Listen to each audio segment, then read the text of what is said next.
Guys, এখানে দেখুন আজকে এখানে ডেট দেওয়া আছে, এখানে সেলস দেওয়া আছে। তো আমার কি করতে হবে, এখান থেকে হচ্ছে কিউমিলেটিভ এর মাধ্যমে এখানে মান বের করতে হবে। তো আমি কি করবো, প্রথমে অনেকে এরকম করবে যে ইকুয়াল ক্লিক করে এটা দিবে, দেন এন্টার ক্লিক করবে, আবার ইকুয়াল ক্লিক করে প্লাস দিয়ে এটা দিয়ে তারপর হচ্ছে এন্টার ক্লিক করবে, আবার এখান থেকে আবার ইকুয়াল দিবে, ইকুয়াল দিয়ে দিয়ে প্লাস দিয়ে ক্লিক করে আবার এন্টার ক্লিক করবে। তো এরকম করতে গেলে কিন্তু অনেক টাইম লেগে যাবে আমার, তাই না?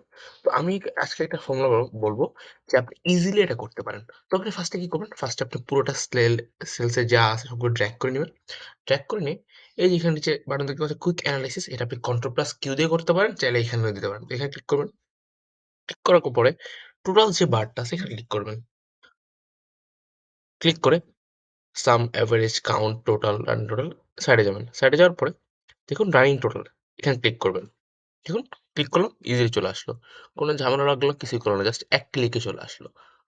যদি ভিডিওটি ভালো লেগে থাকে অবশ্যই লাইক করবেন এবং আমার চ্যানেলটি সাবস্ক্রাইব করবেন।